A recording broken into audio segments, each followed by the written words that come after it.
Hello and welcome to another episode of City Report. This is Öykü, your local host from Istanbul, Turkey. It is located between Asia and Europe and even Africa, maybe. Even in Istanbul, cave has just been found to have 400,000 years of history, of human history. Today we're only doing Istanbul, so let's jump to Istanbul and have a tour of this big city together. First thing to start with, I'm gonna start our tour from the Asian side, both because it is where I live and also because one thing about Istanbul when foreigners visit here is that they usually stick to the European side. Go to the pier, the ferry landing, and you just take a ticket for like €1, maybe not even €1, and you take a 20-minute very short boat ride in between the two continents. We're starting our tour from the Asian side, from one of the centers of Istanbul called Kadıköy. It also has two of my favorite cinemas. One of them is called Rex and the other is called Kadıköy Cinema.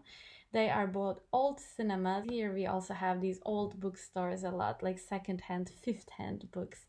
Kadıköy is also very alive at night, and if you would like to go for dinner or like some casual hangout, you would have two options. One would be to go to a local bar where you can either catch a famous Turkish band or an artist, go to the ferry landing and take just like a €1 ticket and cross from the Asian side to the European side. We are going from Kadıköy to Karaköy, which is another local center where people hang out a lot.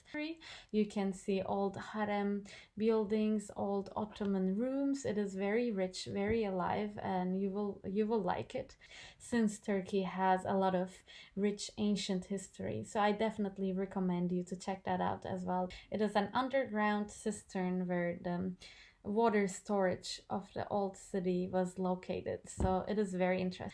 If you walk around, you will see so many different artifacts, ancient sites.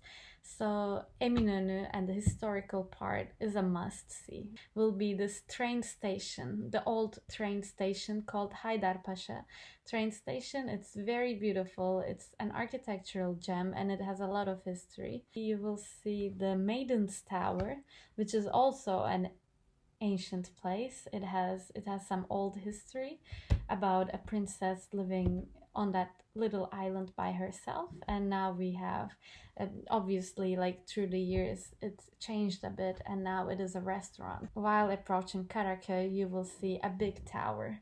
It is called the Galata Tower and it is from 1300s, so it is several hundreds of years old. Once you get off in Karaköy, there are two options to go up the hill, because Istanbul has a lot of hills, and where we're going from Karaköy ferry is called Taksim.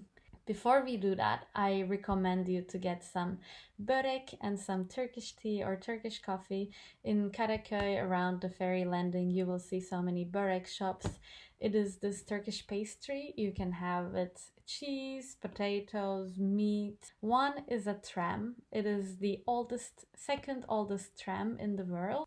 Karaköy is famous with the Modern Art Museum located there, the Pera Museum, and it used to be a very international center in the 1920s. Pera Palace Hotel, which is one of the landmarks of Istanbul and which is one of my favorite places. If you have some time, you should go there to get a tea, a cocktail, some food. It has a beautiful restaurant. It is a place where Mustafa Kemal Atatürk, who is the founder of modern Turkey, and it holds many ancient travelers' books and travelers' items. So I definitely recommend you to walk all the Istiklal Street. If you walk down, you will be walking towards dinner now around this time, and we have this place called Arnavutköy, famous with its small, like, mansion-like old houses, like 3-4 floors. And here I recommend you to do a rakı table with some appetizers, with some Turkish rakı. Rakı is the Turkish version of uzo or rakia from Balkans. and have some fish, have some dessert. Just treat yourself to this good food because you will be looking at a mesmerizing view. I hope you enjoy my city and I hope you enjoy walking around. If you need anything else or if you have further questions, please write it below. I wish you a great day.